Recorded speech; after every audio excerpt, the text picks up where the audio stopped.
Today we're going to dive into a theory that takes one of our most feared diseases and just flips it on its head.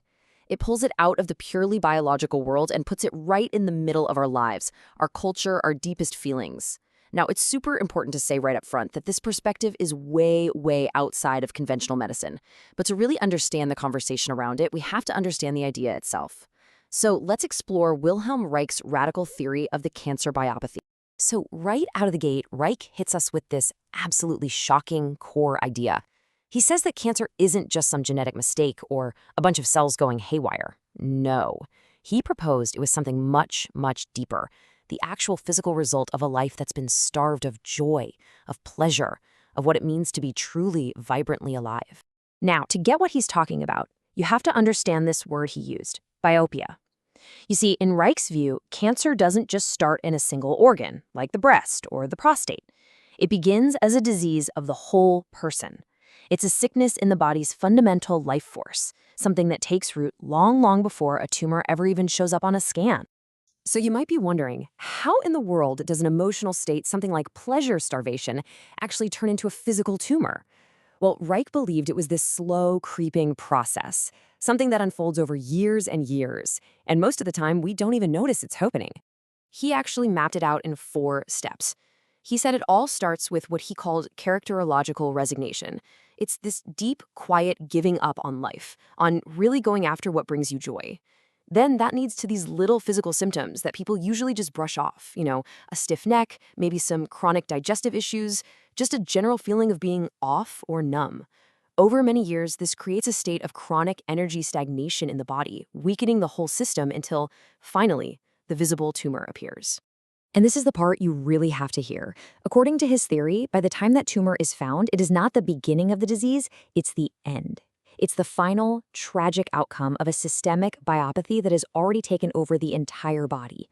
The real disease, he argued, has been quietly festering for years, maybe even decades.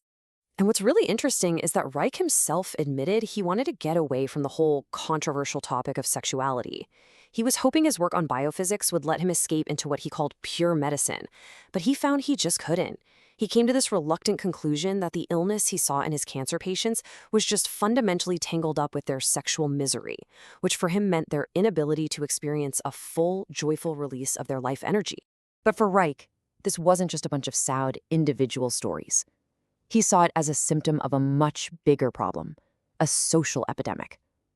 And to make his case, he zoomed out from the individual patient and started looking at the health of our entire civilization, using public health data as his evidence. He put together this data from New York State over a 20-year span. Take a look. On the left, you've got diseases caused by things from the outside, infections like pneumonia and tuberculosis. And thanks to modern medicine, the death rates for those were dropping like a rock. But now look at the right side. Heart disease, cancer, mental illness, suicide. All of them were skyrocketing. To Reich, every single one of these was a biopathy, a disease caused by internal, energetic stagnation. Now, the common explanation back then, and you still hear it today, was, oh, we just got better at diagnosing it.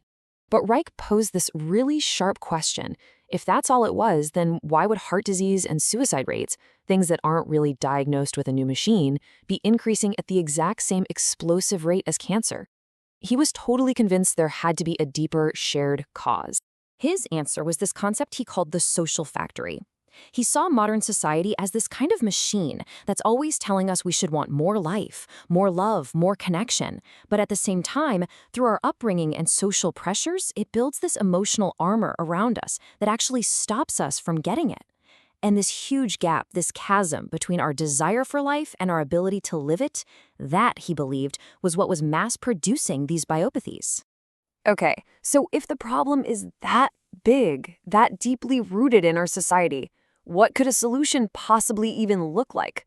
Well, that brings us to this really remarkable personal story, one that completely changed Reich's whole approach to treatment and prevention.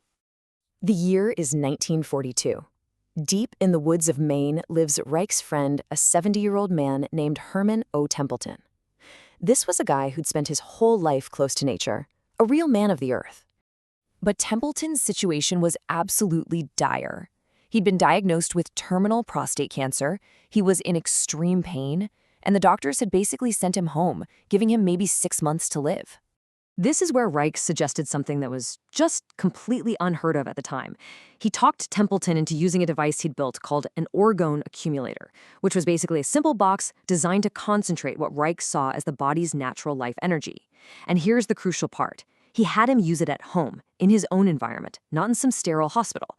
This was the first time any patient had ever done it. And the results that were reported were, well, nothing short of astonishing. Within just a few days, Templeton's awful, crippling pain was gone. His body started discharging what Reich identified as dead tumor tissue. Before long, he had his strength back, he was walking in the forest again, and he ended up living way, way longer than any of his doctors thought possible. For Reich, this was a massive turning point. This one powerful experience convinced Reich that the real key to fighting the cancer biopathy wasn't in the hospital, it was in the home. And it became the blueprint for this radical public health idea he called the Orgonon Plan. The whole Orgonon model was designed to be completely non-commercial. He set up a nonprofit foundation. The accumulators weren't sold for a big profit. Instead, they were rented for a small monthly donation. And then all that money was just funneled right back into research. The whole goal was to make daily preventative self-care accessible to absolutely everyone, especially people who could never afford expensive medical treatments. And his vision for this was huge. He saw this as just a first step. His ultimate dream was to run this massive public health experiment. He wanted to supply accumulators to an entire town of about 10,000 people, and then, over years, compare their cancer rates to a similar town that didn't have them. And that really brings us to the final question that this whole theory leaves us with. It forces us to question our most basic ideas about medicine. Because if the true cause of a disease like cancer isn't just a random rogue cell, but a systemic sickness that's born from the very way we live, from a collective pleasure starvation, then where must real, lasting healing and prevention truly begin?